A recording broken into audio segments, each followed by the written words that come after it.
भगवान की रचना में, भगवान के कामों में हमें उंगलीबाजी नहीं करनी चाहिए। बहुत समय पहले की बात है कि यमदूतों को भगवान ने एक औरत की आत्मा लेने के लिए धरती पर भेजा। यमदूत जब पहुंचे तो देखा उसके पास 3 और बच्चियां जो है छोटी छोटी सी वो रो रही हैं, और हमारी माँ चली गई, हमारा बाप पहले ही चला गया, तब हमें कौन पालेगा, हमारा क्या होगा, तमाम तरह की बातें बच्चियां जो है माँ की अर्थी के पास बैठी कर रही थी। यमदूत का दिल पिघला, वो वापस ऊपर यमराज के पास गया, बोला भाई मैं तो उसकी आत्मा लेकर नहीं आ सकता, आप किसी और से आत्मा बुलवा सकते हो तो बुलवा लो। यमराज को बड़ा गुस्सा है। यमराज ने कहा कि तू मेरे काम में दखल अंदाजी कर रहा है, अब तुझे सज़ा मिलेगी, दंड मिलेगा। और यमराज ने किसी और को उस औरत की आत्मा लेने के लिए भेज दिया। और दंड क्या मिलेगा कि धरती पर जाओ और 3 बार जब तक तुम्हें ज़ोर से हंसी ना आए तुम वापस नहीं आ सकते। एक फटे गंदे कपड़ों के अंदर उसी गांव में जहां वो औरत मरी थी, यमदूत को वहां यमराज ने फेंक दिया। वहां से एक आदमी जो कि मोची था वो गुजर रहा था। उसने इसका हाल देखा और वो अपने बच्चों के लिए गर्म कपड़े लेके जा रहा था। सर्दी बड़ी थी, उसने इसे कंबल उड़ाया। बोला क्या बात है भाई? बोला मेरा कोई नहीं है। बोला चल पहले मैं तुझे कपड़े दिला दूँ। उसने कपड़े दिलाए और उसे अपने घर ले जाने के लिए बोला। घर जाओ? कह रहा घर कोई नहीं। कह रहा मेरे घर चलो, लेकिन मेरी बीवी बड़ी कलेशी है, मेरी बीवी बहुत कलेश करेगी, तो मेरे साथ मेरे घर चलना, वो जो बोले वो सुन लेना, क्योंकि हम बहुत गरीब हैं और मैं मूची हूँ, बच्चों के लिए कपड़े लेने थे, वो पैसे मैंने तेरे ऊपर लगा दिए, तो बीवी गुस्सा करेगी। घर पहुँचे तो बीवी ने जैसे गुस्सा करना था वो करने लगी। ये जो अपनी बीवी का गुस्सा देख कर मूची बड़ा शर्मिंदा हुआ, और दूध जो था उसे पहली बार बड़ी ज़ोर से हंसी आई। अभी 2 बार की हंसी बची थी।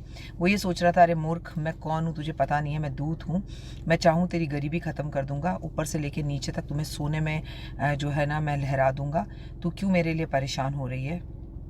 और समय बीता, वो जो दूत था उसे दंड मिला था, उसकी हंसी सिर्फ अभी एक बार हुई थी।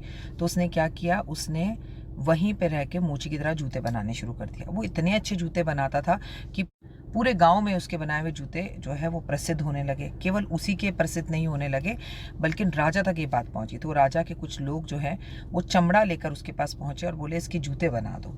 तो उसने बोला कि ठीक है जूते बनाना, चप्पल मत बनाना, क्योंकि हमारे यहाँ रिवाज है चप्पल हम तब बनाते हैं जब राजा मर जाता है। तो जब हम शमशान घाट तक राजा को लेके जाते हैं तो हम चप्पल बना के ले जाते हैं, तो जूते ही बनाना।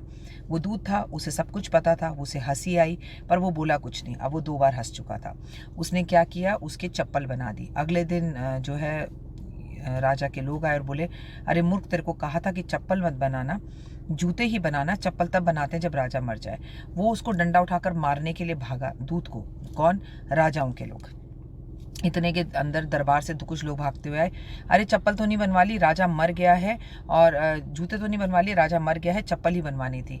तो वो चप्पल को लेके चला गया। इधर ये जो मोची था, इसने पूछा भाई तुझे कैसे पता था कि राजा मरने वाला है? उसने कहा अभी कुछ मत पूछो, वक्त आने पर मैं तुम्हें सब कुछ बता दूंगा। अब समय बीतता गया। एक दिन उसके पास 3 लड़कियां आई, उनकी शादी थी, और वो जो है चप्पल बनवाने आई, उनके साथ एक अमीर औरत थी। तो ये दूध पहचान गया, ये तो वही लड़कियां हैं जिनकी माँ की जो है प्राण आत्मा को मैं लेने आया था और जिसके लिए मुझे सज़ा मिली है। तो उसने, औरत ने बोला ये मेरी बेटियां नहीं है, पड़ोस में मर गई थी, मेरी कोई औलाद नहीं थी, मैं बहुत अमीर थी, मैंने तीनों को गोद ले लिया है और अब तीनों में से बड़ी वाली की शादी है। अब दूध तीसरी बार हंसा और उसे इस बात का समझ में आ गया कि विधि के विधान को जो ऊपर वाला कर रहा है अच्छे के लिए कर रहा है। अगर इनकी माँ जिंदा होती तो पूरी ज़िंदगी गरीबी में बिताती, शायद पढ़ भी ना पाती, शादी भी ना कर पाती, लेकिन इनकी माँ के मरने से अमीर औरत ने इन्हें अपनी गोद में ले लिया। मैं सच में भगवान की जो आस्था है, भगवान का जो काम है, उसमें हमें उंगलीबाजी नहीं करनी चाहिए, उस पर विश्वास रखना चाहिए। कहानी कैसी लगी ज़रूर बताइएगा कमेंट्स में। जय माता दी। और दूध की जो सज़ा थी वो ख़त्म हो गई, वो वापस यमलोक चला गया। जय माता दी।